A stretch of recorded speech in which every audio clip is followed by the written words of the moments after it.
10 محرم عاشورہ کا دن آنے والا ہے. اس حوالے سے آج بہت اہم باتیں کرنے کا ارادہ تھا.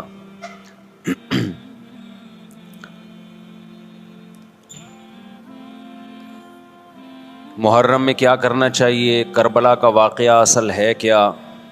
کربلا کے واقعے پر تو میں ایک پورا بیان چند سال پہلے ریکارڈ کروا چکا ہوں، لیکن اس واقعے سے اہم سبق کیا ملتے ہیں؟ محرم میں ہم کون سے ایسے کام کر رہے ہیں جس سے ہم اللہ کے غضب کے مستحق ٹھہر رہے ہیں؟ یہ چند باتیں ہیں جس پر انشاءاللہ آج میں بات کروں گا. اللہ تعالی ہم سب کو عمل کی توفیق عطا فرمائے اور حق کہنے کی توفیق عطا فرمائے. دیکھو ایک بات خوب اچھی طرح سمجھ لو، اسلام 1400 سال پہلے مکمل ہو چکا ہے. کسی واقعے کی وجہ سے اسلام کو تبدیل نہیں کیا جاتا، بلکہ اسلام کی روشنی میں اس واقعے کے جو تقاضے ہیں ان پر عمل کیا جاتا ہے. ہمارے ہاں ہو یہ رہا ہے، واقعات کی بنیاد پہ مسائل نکالے جا رہے ہیں. 10 محرم کا دن سیدنا حسین ابن علی رضی اللہ عنہ کی شہادت سے پہلے بھی عظیم تھا، اور سیدنا حسین ابن علی رضی اللہ عنہ کی شہادت کے بعد بھی عظیم دن ہے.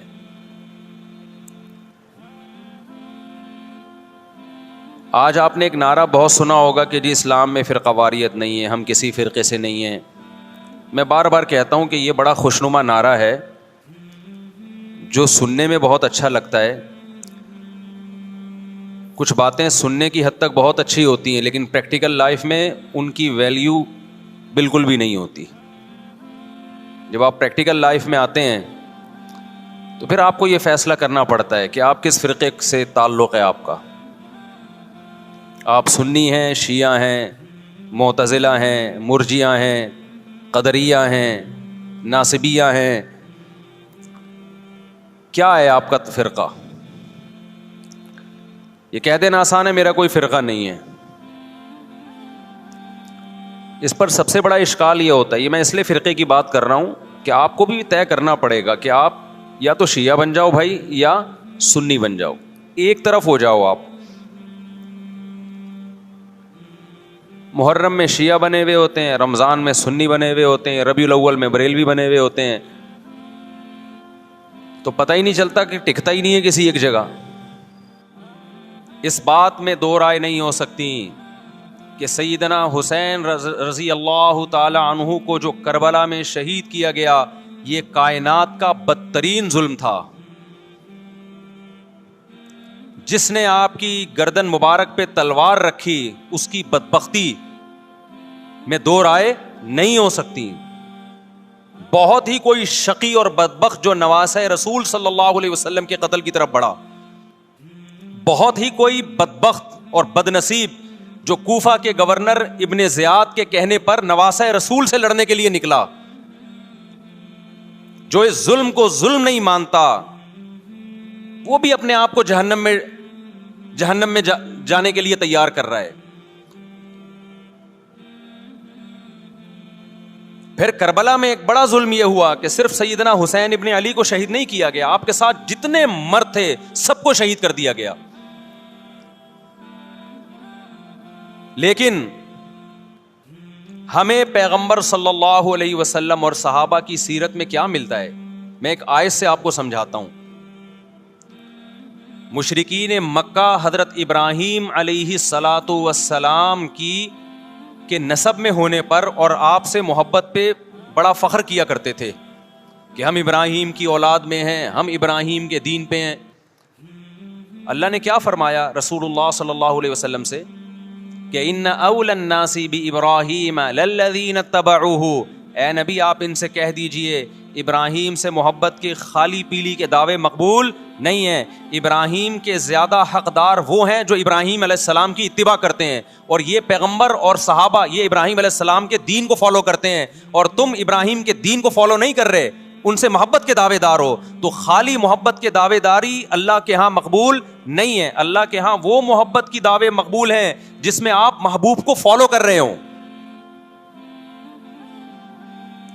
سیدنا حسین ابن علی رضی اللہ تعالی عنہ جو جنت کے جوانوں کے سردار ہیں, آپ سے محبت کا دعویٰ اس وقت مقبول ہوگا جب آپ سیدنا حسین کی سیرت کو فالو کریں گے.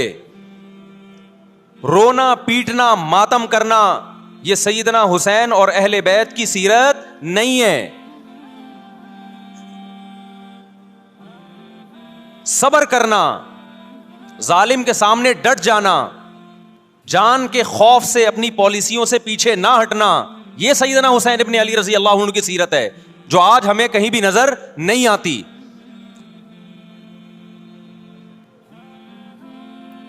تو ہم نے بھائی دیکھنا ہے صحابہ کا طرز عمل کیا تھا. آپ بتاؤ صحابہ کو سیدنا حسین سے محبت تھی یا نہیں تھی؟ کیا غم کا پہاڑ ٹوٹا ہوگا جب اطلاع ملی ہوگی کہ سیدنا حسین ابن علی اور آپ کے اصحاب اور اہل بیت کو سب کو کربلا میں شہید کر دیا گیا ہے. کیا قیامت گزری ہوگی. کوفہ سے ایک شخص آیا نا, عبداللہ بن عمر سے پوچھنے لگا جو مارنے پر دم کا مسئلہ. انہوں نے فرمایا تم نے پیغمبر کے نواسے کو قتل کر دیا اور مسئلہ یہ پوچھ رہے ہو کہ جو مارنے پر دم آئے گا کہ نہیں آئے گا. ایک طرف تم نے پیغمبر کے نواسے کو قتل کر دیا کربلا میں, اور اب ہم سے آ کے مسئلہ پوچھتے ہو جو مارنا جائز ہے یا نہیں ہے. صحابہ کے ہاں یہ غم کم غم نہیں تھا. دیکھو حضرت معاویہ رضی اللہ تعالی عنہ کے ہاتھ پہ بھی حضرت حسین نے بیعت نہیں کی, لیکن بغاوت بھی نہیں کی. کیوں؟ بغاوت سے فتنے کا اندیشہ تھا. حضرت حسن جو حضرت حسین کے بڑے بھائی تھے, انہوں نے سیدنا معاویہ رضی اللہ تعالی عنہ کے ہاتھ پہ بیعت کی اور اس اختلاف کو ہمیشہ کے لیے اپنی کوشش کے مطابق ہمیشہ کے لیے ختم کر دیا. ختم ہوا نہیں ہوا ایک الگ بحث ہے, لیکن حضرت حسن کا مقصد کیا تھا کہ مسلمانوں کی دو جماعتوں کو میں آپس میں لڑتا ہوا نہیں دیکھ سکتا. لوگوں نے کہا آپ خلافت کے حقدار ہیں, آپ نے فرمایا میں دستبردار ہوتا ہوں سیدنا معاویہ کے حق میں. حضرت حسن بیعت ہو گئے حضرت معاویہ سے, اور یہ اختلاف کو کیا کر دیا؟ ختم. حضرت حسین بیعت نہیں ہوئے, لیکن حضرت حسین نے بغاوت بھی نہیں کی. ہر ایک کی اپنی رائے تھی, حضرت حسن کی اپنی رائے تھی. ان کا خیال تھا کہ بیعت ہونا مسلمانوں کے لیے زیادہ مفید ہے, ایک پاورفل حکومت ہوگی, ایک طاقتور ریاست ہوگی, ورنہ لڑتے رہیں گے آپس میں. حضرت حسین کا موقف یہ تھا کہ میں بغاوت تو نہیں کروں گا لیکن بیعت بھی نہیں ہوں گا, کیونکہ اگر بیعت ہو گیا تو اس سے جو خلفائے راشدین کے دور میں جو خلیفہ کی سلیکشن کا طریقہ تھا وہ طریقہ ختم ہو جائے گا. تو میں اگر اس طریقے کو نہیں لا سکتا تو اس کے خلاف کو پروموٹ بھی نہ کروں میں. یہ بھی ایک رائے تھی. میں سمجھا پا رہا ہوں اپنی بات؟ بھائی رائے کا اختلاف ہوتا ہے نا. نبی صلی اللہ علیہ وسلم نے فرمایا اذا اجتہد المجتہد فإن اصاب فلہ اجران وإن اخطأ فلہ اجر واحد. جب کوئی مجتہد اللہ کی رضا کو سامنے رکھ کے اجتہاد کرتا ہے, صحیح اور غلط کا فیصلہ کرنے بیٹھتا ہے, رائے یعنی اس کا مقصد اللہ کی رضا ہو, تو اگر وہ درست نتیجے پہ پہنچے تو 2 ثواب, غلط نتیجے پہ پہنچے تو بھی 1 نیکی اس کو ملتی ہے, اس لیے کہ اس کے بس میں جو خیر خواہی کا کے لیے جو تھا وہ اس نے کر دیا. رائے کا اختلاف ہوتا ہے. تو حضرت حسن رضی اللہ تعالیٰ عنہ بیعت ہوئے حضرت معاویہ کے ہاتھ پہ. سیدنا حسین نہ بیعت ہوئے اور نہ آپ نے بغاوت کی, خاموشی اختیار کی. حضرت معاویہ رضی اللہ تعالی عنہ نے سیدنا حسین کو تلوار کی زور سے بیعت پر مجبور نہیں کیا, بلکہ نواسہ رسول کا خیال کیا اور وصیت بھی کی لوگوں کو. لیکن جب حضرت معاویہ کے بعد یزید جانشین ہوا, اس کی سب سے بڑی غلطی یہ تھی کہ اس نے نواسہ رسول صلی اللہ علیہ وسلم اور آپ کے ساتھ جو چند اہل بیت اور چند صحابہ تھے, اس وقت بھی حضرت حسین نیوٹرل تھے. نہ حضرت حسین نے بغاوت کا ارادہ کیا اور نہ بیعت کرنے کا ارادہ کیا. یزید ابن معاویہ کو چاہیے تھا کہ سیدنا حسین رضی اللہ عنہ کو اپنے حال پہ چھوڑ دیتا, اپنے والد کی طرح.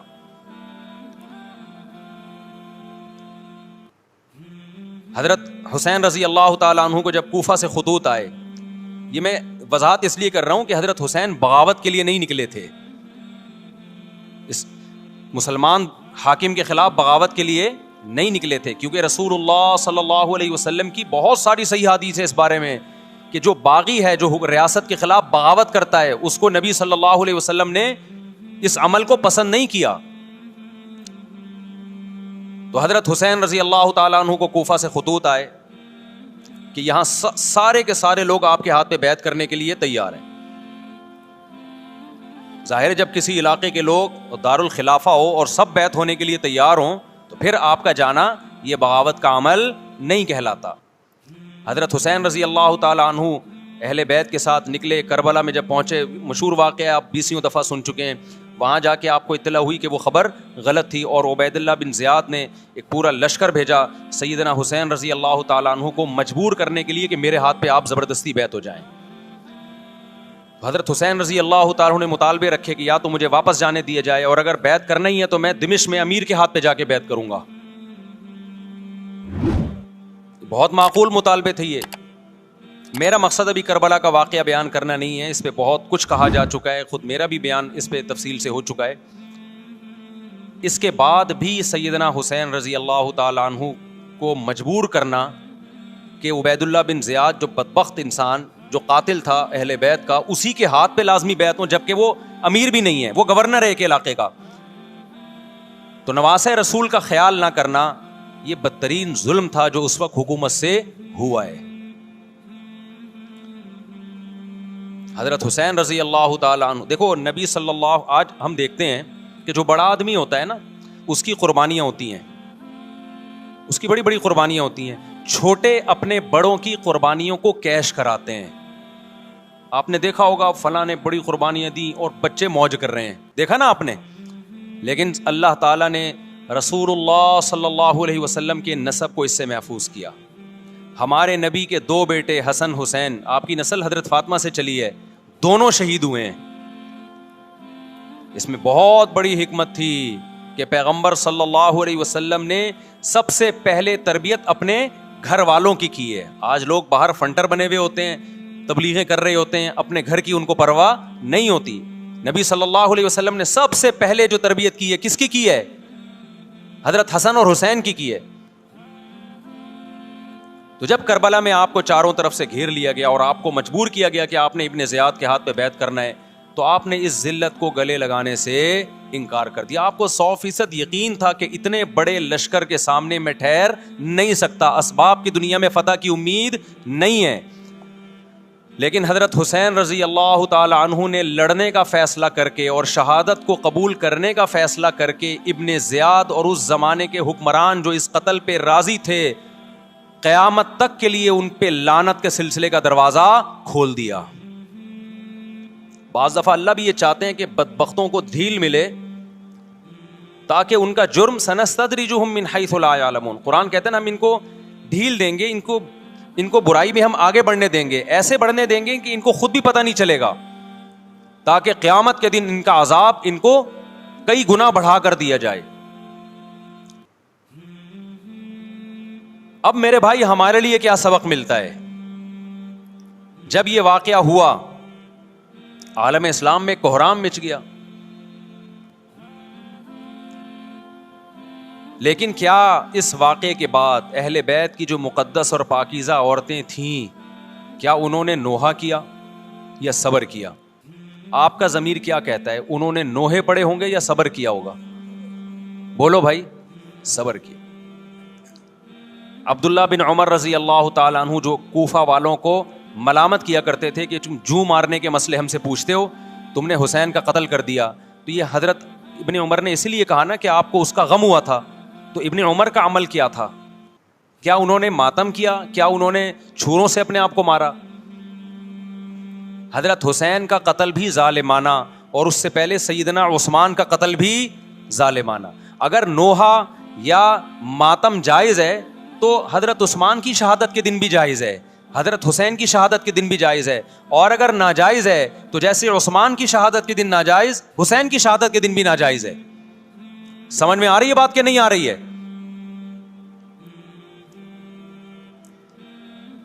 قرآن کیا کہتا ہے ایسے مواقع کے بارے میں؟ تلک امۃ قد خلت لہا ما کسبت ولکم ما کسبتم. قرآن جب بھی پرانی امتوں کے واقعات بتاتا ہے, قرآن کہتا ہے یہ ایک قوم تھی جو گزر گئی, انہوں نے جو کیا اس کا بدلہ ان کو ملے گا, تم جو کرو گے اس کا بدلہ تمہیں ملے گا. تو ہمیں اللہ نے اس واقعے میں بھی بتا دیا کہ سیدنا حسین کا واقعہ, کربلا کا واقعہ جب سنا کرو تو یہ سوچا کرو یہ قوم تھی جو گزر گئی, جس نے اچھا کیا, حسین ابن علی نے اچھا کیا, ان کو اس اچھائی کا بدلہ ملے گا. اور جو حضرت حسین کے قتل کے حضرت سیدنا حسین کے مبارک خون سے جن کے ہاتھ آلودہ ہوئے, کیونکہ قتل کیا نا انہوں نے, تو لہا ما کسبت, ان کو اس ظلم کا بدلہ بھی ملے گا. تو ہمارا کام کیا ہے؟ ہم نے فالو کرنا ہے حسین کے راستے کو, نہ کہ حسین کے نام پہ ہم نے ماتم کرنے ہیں. حسین کا راستہ کیا ہے جس کو ہم نے فالو کرنا ہے؟ اب میں چند چیزیں آپ کو بتاتا ہوں. سب سے پہلا سبق جو ہمیں کربلا میں ملتا ہے کہ عزت اور دین, ایک طرف دنیا ہے. دیکھو اگر حضرت حسین رضی اللہ تعالیٰ عنہ ابن زیاد کے ہاتھ پہ جا کے بیعت ہو جاتے, آپ کیا سمجھتے ہو بے تحاشا مال و دولت حضرت حسین پہ خرچ نہیں کرتا کیا وہ؟ جب ایک بڑا آدمی کسی کے ہاتھ پہ بیعت ہوتا ہے تو اس کو بھی تو فائدہ ہوتا ہے نا اس سے. اور کیا حضرت حسین کو یقین نہیں تھا کہ کربلا میں شہید ہو جاؤں گا؟ فتح اور نصرت کی اسباب کی دنیا میں کوئی امید نہیں تھی, مگر آپ نے اہل بیت کو کربلا میں رسوا کرنے پر عزت کی موت کو ترجیح دی ہے. آج اگر آپ میں یہ ظرف ہے کہ آپ عزت کی موت کو ذلت کی زندگی پر ترجیح دیتے ہو تو پھر آپ حسینی ہو.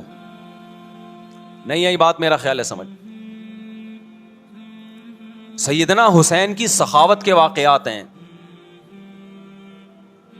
سیدنا حسین باغی نہیں تھے رضی اللہ عنہ. پھر جو اہل بیت کا طرز عمل کیا تھا, محرم میں کیا کیا ہو رہا ہے میں آپ کو بتاتا ہوں. ان میں سے کوئی بھی عمل نہ ہمیں قرآن سے ملتا ہے نہ صحابہ سے ملتا ہے ہمیں. تو ما انا علیہ و اصحابی جو جنتی فرقہ ہوگا اس کی جو علامتیں ہیں, تو جب آپ ان علامتوں کے خلاف چلو گے, صحابہ اور تابعین کو فالو نہیں کرو گے, تو آپ پھر اپنے آپ کو سنی کہنا چھوڑ دو. آپ بتاؤ مجھے اسلام میں کوئی مہینہ منحوس ہے؟ بولو نا, کوئی مہینہ منحوس ہے؟ تو آپ محرم کو منحوس کیوں کہتے ہو؟ لوگ مجھے کہتے ہیں مفتی صاحب فرقواریت پھیلا رہے ہیں. دیکھو فرقواریت جب پھیلا رہا ہوں جب میں کسی فرقے کے خلاف آپ کو کر رہا ہوں. میرے بیان شیعہ لوگ بھی سنتے ہیں, ملتے بھی ہیں. بہت دفعہ ایئرپورٹ پہ ملاقات ہوئی, بڑی عزت سے ملے, میں شیعہ ہوں لیکن آپ سے محبت کرتا ہوں. یہاں مسجد میں بھی آتے ہیں, میں نے کبھی کسی پہ طنز نہیں کیا. اس لیے میں بار بار کہتا ہوں جو شیعہ کا مذہب ہے اس کو کرنے دو. وہ سبیلے لگاتے ہیں, آپ ان کو مت چھیڑو, جا کے تنگ نہ کرو ان کو. وہ ماتم کرتے ہیں, آپ ان کو مت چھیڑو. وہ نوحے کرتے ہیں, وہ نوحے پڑھتے ہیں, آپ ان کو مت چھیڑو. لیکن آپ اپنی پوزیشن واضح کرو کہ آپ شیعہ ہو یا آپ سنی ہو. آپ تو ایک طرف ہو جاؤ نا. محرم میں اگر آپ مرثیے لگا کے گھوم رہے ہو گاڑیوں میں, اٹ مینز آپ سنی نہیں ہو. آپ نبی صلی اللہ علیہ وسلم کی حدیث ہے ہمارے پاس, ہم اہل سنت والجماعت ہیں, ہم سنت کو فالو کرتے ہیں. تو سنت کیا کہتی ہے؟ میتوں پہ گریبان چاک کرنا, میتوں پہ چیخ و پکار کر کے رونا. آپ نے فرمایا لیس منا, وہ ہم میں سے نہیں ہے. اور اس عمل پہ آپ صلی اللہ علیہ وسلم نے لعنت فرمائی ہے.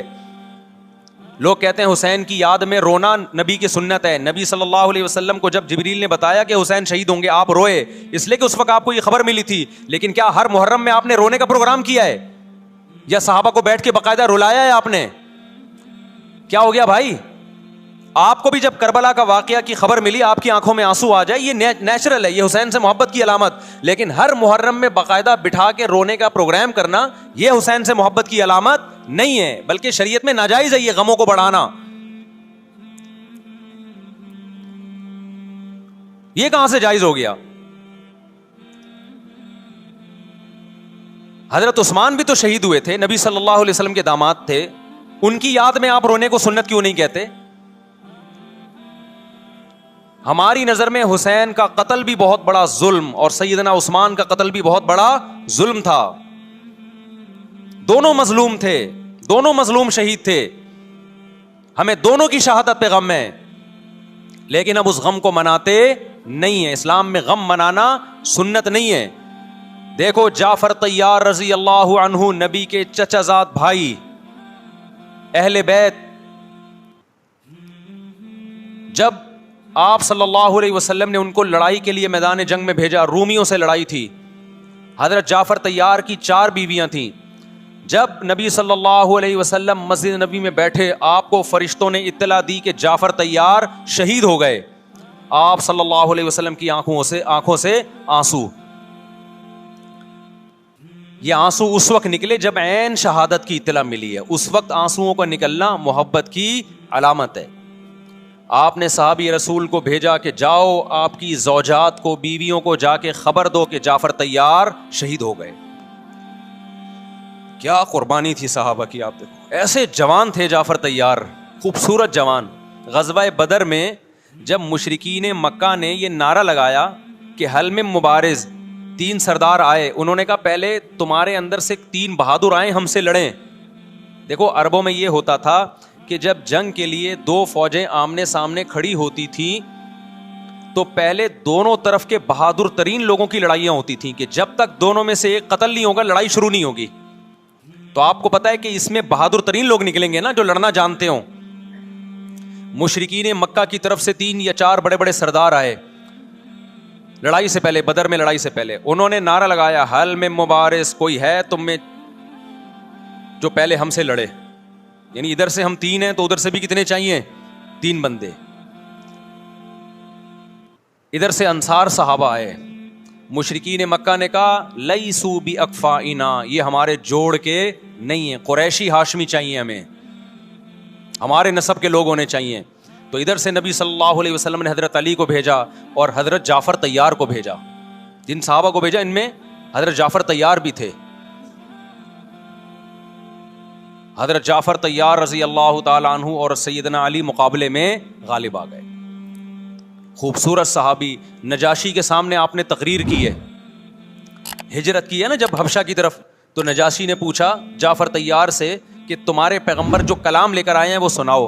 حضرت جعفر طیار رضی اللہ تعالی عنہ نے سورہ مریم پڑھنا شروع کر دی. کاف ہا یا عین صاد ذکر رحمت ربک عبدہ زکریا اذ نادى ربه نداء خفيا قال رب اني وهن العظم مني واشتعل الراس شيبا ولم اكن بدعائك رب شقيا واني خفت الموالي من ورائي وكانت امراتي عاقرا فهب لي من لدنك وليا. ایسی حضرت مریم اور عیسیٰ ابن مریم کی سیرت کو سورہ مریم میں بیان کیا حضرت جعفر طیار نے کہ نجاشی روتے روتے اس کی داڑھی تر، اور جتنے پادری بیٹھے تھے سب کی داڑیاں تر ہو گئی روتے روتے. تو یہ تقریر جو نجاشی کے اسلام کا سبب بنے، بادشاہ کو مسلمان کرنے والے کون تھے؟ حضرت جعفر طیار. اور آپ کے چھوٹے چھوٹے بچے، 4 جوان بیویاں ہوں، چھوٹے چھوٹے بچے ہوں، اور ایسے میں میدان جنگ میں لڑتے ہوئے شہید ہو جائیں تو پیغمبر اور صحابہ پہ کیا قیامت ٹوٹی ہوگی. لیکن ہمارے نبی صلی اللہ علیہ وسلم کی آنکھوں سے کیا تھے؟ صرف آنسو موتی کی طرح ٹپک رہے تھے. اور آپ صحابہ کو اطلاع دے رہے تھے کہ جعفر طیار شہید ہو گئے اور جاؤ ان کے گھر والوں کو بتا کے آ جاؤ. کتنی بڑی قربانی ہے یا نہیں ہے؟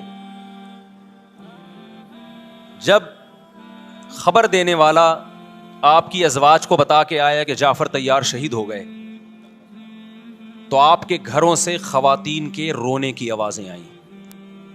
آپ صلی اللہ علیہ وسلم نے فرمایا ان سے بولو کہ اپنی آواز کو پست کرو.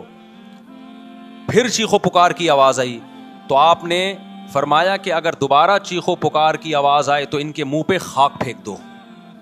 وہ شہید کی بیوہ تھیں، اور شہید بھی کتنے مقدس، ان کو بھی نبی صلی اللہ علیہ وسلم نے نوحہ کرنے کی اجازت نہیں دی. اس دن جس دن غم پہنچا ہے اس دن بھی چیخو پکار کی اجازت نہیں دی ہے. تو آپ بتاؤ اگلے سال اس تاریخ کو چیخو پکار کی کیسے اجازت مل جاتی؟ نہیں آئی میرا خیال ہے بات سمجھ میں.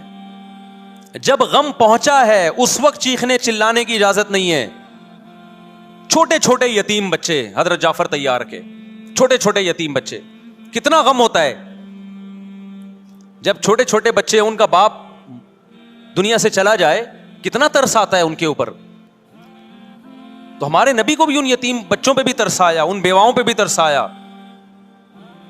لیکن نہ نبی صلی اللہ علیہ وسلم چیخو پکار کر کے خود روئے اور نہ آپ نے ان کی ازواج کو رونے کی اجازت دی ہے. سمجھ میں نہیں آ رہی میرا خیال ہے بات. میرا مقصد شیعوں پہ طنز کرنا نہیں ہے, ان کا جو مذہب ہے ان کو اس پہ چلنے دو. میرا مقصد ہے آپ اپنی پوزیشن واضح کرو کہ آپ ادھر ہو یا ادھر ہو. کسی کو تنگ مت کرو, نہ کسی پہ فتوے لگاؤ کفر اسلام کے, نہ کسی کو جہنمی قرار دو. اپنی پوزیشن آپ فیصلہ کرو کہ آپ اگر ادھر جانا ہے تو پورے ادھر چلے جاؤ. پھر یہ آدھا تیتر آدھا بٹیر والا معاملہ مت کرو.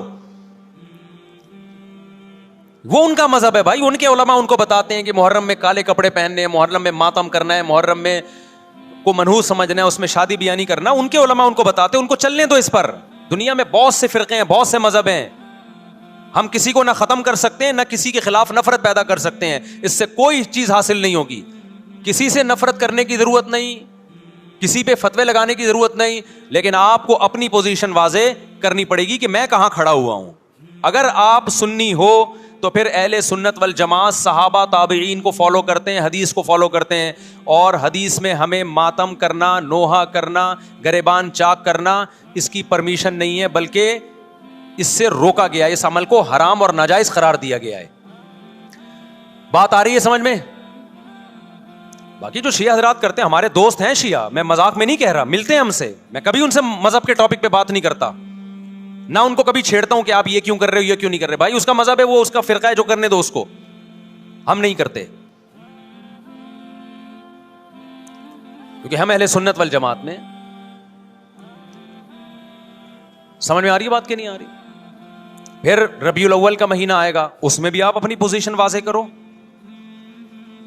کہ آپ ادھر ہو یا ادھر ہو. دو فرقے ہیں, دیوبندی بریلوی.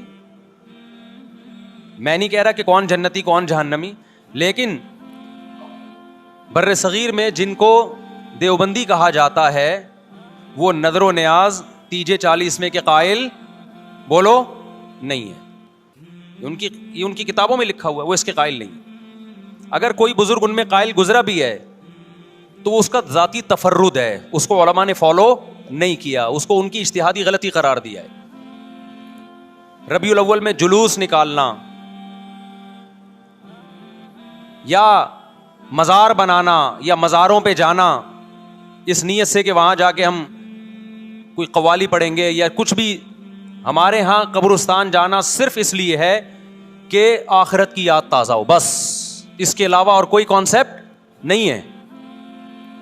ہمارے ہاں قبر ایک بالش سے زیادہ اونچی بنانا جائز بولو نا نہیں ہے. قبر پکی کرنا جائز نہیں ہے. تیجے 40 کرنا جائز بولو نہیں. آج ایک صاحب آئے, کہنے لگے میری ساس کا 40واں ہے, فجر میں کہنے لگے مجھے, کہہ رہے میں نہیں گیا تو بڑا مسئلہ ہو جائے گا. میں نے کہا بھائی ایک فیصلہ کرو, گرین چینل یا وائٹ چینل, ایک طرف ہو جاؤ بھائی, کیونکہ وائٹ چینل میں یہ جائز نہیں ہے, نہ 40واں نتیجہ ہے. اب لوگ مذاق اڑاتے ہیں, مر گیا مردود نہ فاتحہ نہ درود.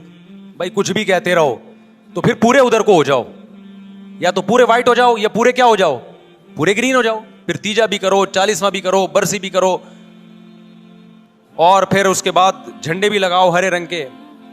میں نہیں کہہ رہا دیوبندی صحیح ہے یا بریلوی صحیح ہے, دیکھو میں یہ بحث نہیں کر رہا, میری بات کو غلط نہ لے کے جانا. میں کہہ رہا ہوں آپ اپنی پوزیشن واضح کرو, صحیح غلط تو اگلا مرحلہ ہے. آپ کیا ہو, آپ کو تو یہی نہیں پتا چل رہا. آپ ربیع الاول میں ہرے جھنڈے لے کے گھوم رہے ہو, رمضان میں آپ وائٹ چینل بنے ہوئے ہو, محرم میں آپ بلیک چینل بنے ہوئے ہو, تو پتہ ہی نہیں چل رہا تو ہے کیا بھائی. جب 73 فرقوں میں ایک جنتی ہے تو ایک کو فالو کرو نا جس کو جنتی سمجھتے ہو. اگر آپ سمجھتے ہو کہ بلیک چینل یا شیعہ فرقہ جنتی ہے تو پورے شیعہ ہو جاؤ بھائی. اگر آپ سمجھتے ہو بریلوی فرقہ جنتی ہے تو پورے بریلوی ہو جاؤ. تو جس کو سمجھتے ہو وہ بن جاؤ, لیکن پورے بنو, ادھورے مت بنو, آدھا آدھا نہ لو. بات سمجھ میں آ رہی ہے؟ میں پھر بتا رہا ہوں, نہ میں کسی کو جنتی کہہ رہا ہوں نہ جہنمی. میں یہ نہیں کہہ رہا دیوبندی جنت میں جائیں گے یا بریلوی جائیں گے یا شیعہ جائیں گے, یہ تو اللہ فیصلہ کرے گا. ہم تو وہ کریں گے جو ہماری کھوپڑی میں آ رہا ہے. ہماری کھوپڑی میں یہ آ رہا ہے کہ جس کو بھی کرو تو ایک کو کرو پورا, تاکہ ایک طرف ہو جاؤ. آدھے تیتر آدھے بٹیر مت بنو آپ, اور دوسرے کو چھیڑو بھی نہیں, چھیڑنے کی بھی ضرورت نہیں ہے. کوئی جو کر رہا ہے کہ بھائی اس کا مذہب ہے. دیکھو ہندو مندر میں جاتا ہے نا, ہماری رائے کے مطابق صحیح کر رہا ہے غلط کر رہا ہے, غلط کر رہا ہے لیکن ہم چھیڑتے ہیں کیا؟ اسلام نے اجازت دی اس کو چھیڑنے کی کہ ہندو جا رہا ہے اس کو پکڑ کے لا کیوں جا رہا ہے بھائی؟ اسلام بولا بھائی لکم دینکم ولی دین، تمہارے لیے تمہارا دین، ہمارے لیے ہمارا دین، لا اکراہ فی الدین، دین میں زبردستی نہیں ہے، جو کر رہا ہے اس کو کرنے دو. تبھی اسلامی تاریخ میں کوئی ایک مندر بھی ہمارے علم میں نہیں ہے کہ اس میں ہندوؤں پہ پابندی لگی ہو کہ مندر نہیں جا سکتے. جب تک اسلامی حکومتیں رہی ہیں ہندوستان میں 1000 سال مسلمانوں نے حکومت کی ہے. اگر ہندوؤں کو مندر جانے سے روک دیتے تو آج یہ مندر ختم ہوتے. اسلامی حکومت جب ختم ہوئی ہے تو بھی مندر لاکھوں کی تعداد میں مندر تھے. اسلام مسجد جانے کا حکم دیتا ہے یا چرچ جانے کا؟ بولو. مسجد. چرچ جانے کو غلط سمجھتا ہے کیونکہ وہاں غیر اللہ کی عیسیٰ ابن مریم کی عبادت ہو رہی ہے. لیکن کیا اسلام آپ کو پرمیشن دیتا ہے کہ کوئی عیسائی چرچ جا رہا ہو تو آپ اس کو روکو کہ تو کیوں جا رہا ہے بے، مسجد میں آ؟ اجازت دیتا ہے؟ یا اسلام یہ کہتا ہے کہ اس سے بدتمیزی شروع کر دو؟ آپ بولو کیا ہو گیا؟ آپ کو سبق یاد کرا رہا ہوں میں. بدتمیزی شروع کر دو. یا اسلام یہ اجازت دیتا ہے کہ اس سے اچھا سلوک نہ کرو؟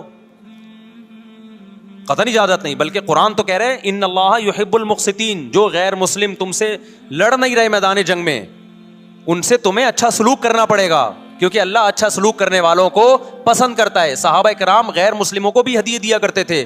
نبی صلی اللہ علیہ وسلم نے یہودیوں کو بھی ہدیے دیے. تو جو مذہب اسلام کی طرف منسوب نہیں ہے، جب ہمیں ان سے اچھے سلوک کا حکم ہے تو جو مذہب اسلام کی طرف منسوب ہیں، قطع نظر اس سے کہ وہ اس دعوے میں سچے ہیں یا جھوٹے، یہ تو بحث ایک الگ ہے، لیکن نسبت کس کی طرف کر رہے ہیں؟ اسلام کی طرف. تو ہمیں ان سے بدتمیزی بدسلوکی کی کہاں سے اجازت ہوگی؟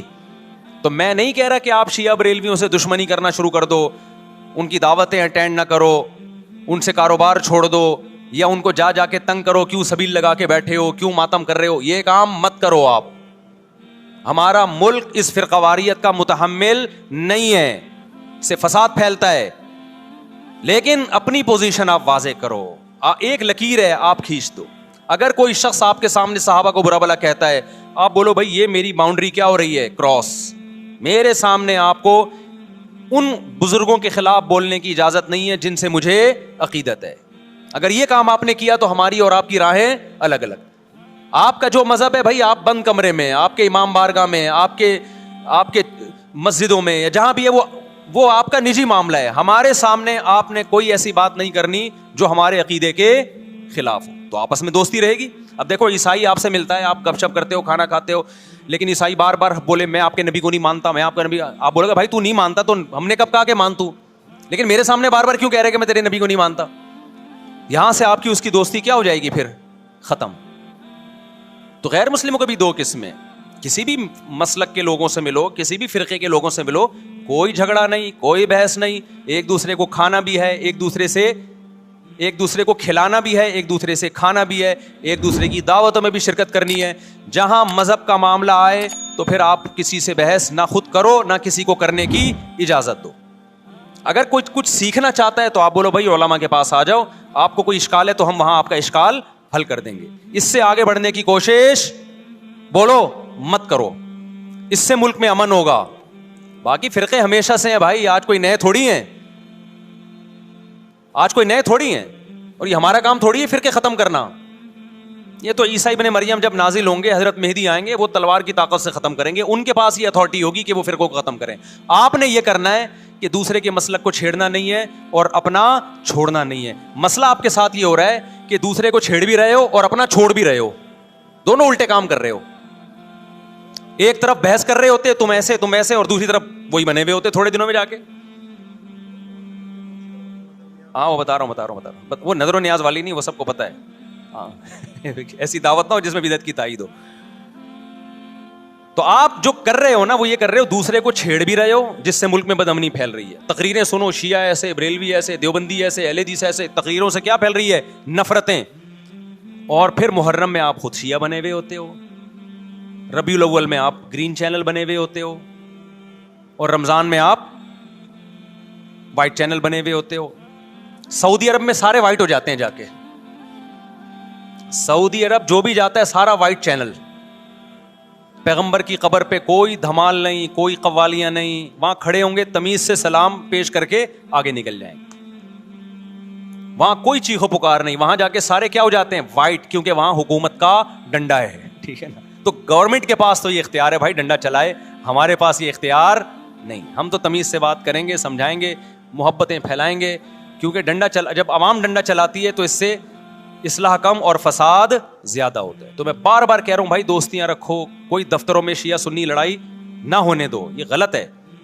محبتیں پھیلاؤ لیکن مسلک کو چھوڑنا نہیں ہے. جب کوئی آپ سے کہے محرم میں یہ کام کرو, بولو بھائی ہم چونکہ اہل سنت والجماعت میں سے ہیں, ہم چونکہ سنی ہیں, لہذا ہمارے ہاں کوئی مہینہ ہمارے مذہب کے مطابق منحوس نہیں ہے. پھر کوئی آپ کو اصرار کرے نہیں یہ نہیں ہے نہیں ہے, آپ بولو بھائی ہم تم پہ اپنا مسلک تھوپ رہے ہیں کیا؟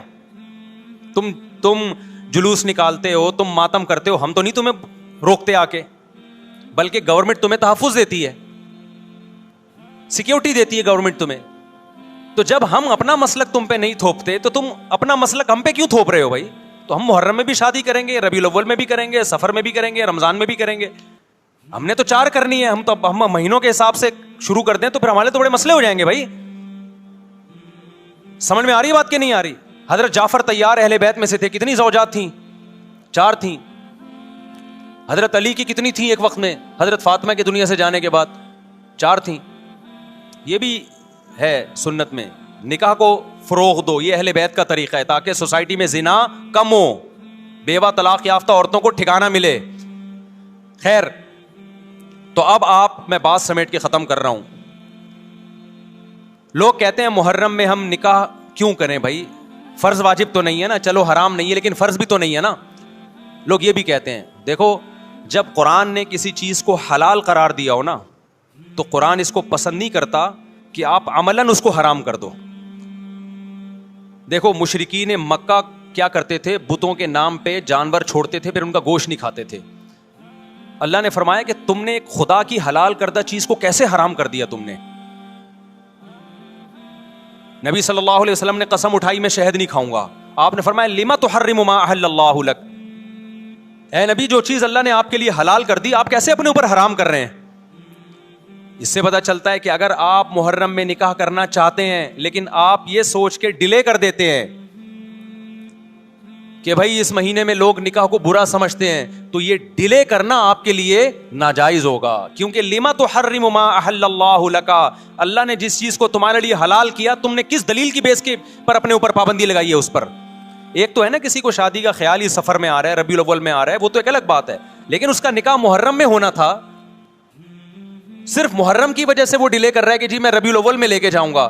یہ ڈیلے کرنا قرآن و سنت پہ زیادتی ہے یا نہیں ہے؟ یہ اللہ کے حلال کو عملاً حرام کرنا ہے یا نہیں ہے؟ نہیں ہے بات سمجھ میں؟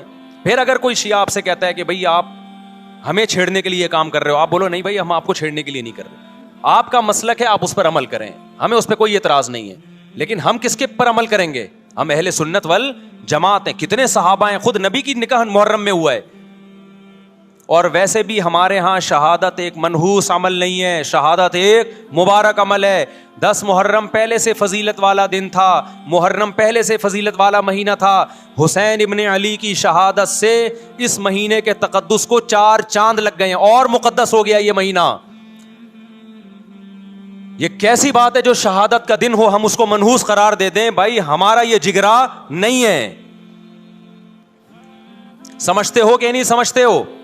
تو اس لیے محرم میں اگر کسی نے نکاح کرنا ہے اس کو ڈیلے مت کرو میرے بھائی. لوگ کہتے ہیں فرض تو نہیں ہے نا, آپ اگر اس کے نحوست منحوس ہونے کی وجہ سے ڈیلے کر رہے ہو تو پھر آپ پہ فرض ہوگا کرنا. کیوں؟ اس آیت کی روشنی میں لما تحرم ما احل اللہ لک, اے نبی جس چیز کو اللہ نے حلال قرار دیا آپ کس دلیل کی بیس پہ اس کو اپنے اوپر حرام کرتے ہیں؟ سمجھتے ہو کہ نہیں سمجھتے؟ تو اسی طرح یہ جو باقی کام محرم میں ہو رہے ہیں, مرثیے سن رہے ہیں لوگ, نوحے سن رہے ہیں, رکشے والوں نے بھی لگائے ہوئے ہیں, تو بھائی شیعہ حضرات کا مسئلہ کہ ان کو کرنے دو, آپ یہ عمل مت کرو. اگر آپ سنی ہو تو پھر اہل سنت والجماعت کے ہاں میتوں پہ رونے کے مرثیے یہ جائز نہیں ہے, کیونکہ اس سے غم بڑھتا ہے. ہمارے نبی نے جعفر طیار رضی اللہ عنہ کی زوجہ کو, جن کا حقیقی غم تھا اس وقت, ان کو نہیں رونے دیا. تو ہمیں کیسے آپ صلی اللہ علیہ وسلم چیخو پکار کی اجازت دیں گے؟ اسی طرح محرم میں سبیلیں لگانا, اس کی بھی کوئی دلیل نہیں ہے. سیدنا حسین ابن علی وہ تو پیاس ظلم سے شہید ہوئے. وہ ایک طرف آپ کہتے ہیں وہ پیاسے تھے, ان کو پانی نہیں ملا, دوسری طرف آپ اس دن میں لوگوں کو پانی پلا رہے ہیں تو اس کی لاجک بھی نہیں بنتی کوئی. اسلام نے 10 محرم کو روزے کا دن قرار دیا. روزہ اور سبیل جمع نہیں ہو سکتے. سمجھتے ہو کہ نہیں سمجھتے؟ آپ کہہ سکتے ہیں کسی کو پانی پلانے پر کون پابندی لگا سکتا ہے؟ پانی پلاؤ بھائی پورے سال, اسپیسیفک ان دنوں میں کیوں پلا رہے ہیں آپ؟ تو جو شیعہ حضرات ہیں ان کا مسلک ہے, ان کو کرنے دیں. میں بار بار اس لیے کہہ رہا ہوں ایسا نہ ہو چھیڑ چھاڑ شروع کر دے جا کے. پہلے ہی ملک میں لڑائیاں بہت ہو رہی ہیں, دوبارہ ایک نئی جا کے بتا یہاں بھی سبیل لگی ہوئی ہے, جا کے ان کو چھیڑنا شروع کر دو. سبیل کیوں لگا؟ چھیڑنے کی اجازت نہیں ہے کسی کو. آپ نہ لگائیں نہ پئیں. بولے بھائی ہمارے لیے محرم ایسا ہے جیسے دوسرے مہینے ہوتے ہیں. 4 مہینے محترم ہے, محرم, رجب, ذیقعدہ, ذی الحجہ. تو جتنا ذیقعدہ ذی الحجہ ہے اتنا ہی محرم اور رجب ہے. تو جیسے ان مہینوں میں نارمل رہتے ہو اسی ان میں بھی ہم نے ایسے ہی رہنا ہے. سمجھتے ہو کہ نہیں سمجھتے ہو؟ اور حلیم کی دیگیں مت پکاؤ محرم کی راتوں میں. حلیم کھا سکتے ہو جب چاہو, اس خاص ان دنوں میں. اور ویسے بھی جو لوگ پوری رات حلیم کے دیگڑے میں گھوٹے لگاتے ہیں صبح روزہ نہیں رکھتے ہو. کیا خیال ہے جب آپ پوری رات دیگڑے میں گھومتے رہو گے؟ دیکھا نہیں ہے پوری رات دیکھ کے اندر گھومتے رہتے ہیں جیسے موت کے کنویں میں نہیں بائک چلاتا بندہ. تو صبح روزہ رکھے گا ایسا آدمی؟ تو یہ ساری چیزیں آپ کو اس کام سے روکتی ہیں جو سنت سے ثابت. تو اللہ تعالی ہمیں محرم میں وہ کچھ کرنے کی توفیق عطا فرمائے جس کی ہمیں اللہ, اس کے رسول اور صحابہ نے پرمیشن دی ہے, اور ان تمام باتوں سے اللہ ہمیں بچنے کی توفیق عطا فرمائے جس سے اللہ, اس کے رسول اور صحابہ نے ہمیں بچنے کا حکم دیا ہے. اللہ تعالیٰ سمجھنے کی, عمل کی توفیق عطا فرمائے. وما علینا الا البلاغ.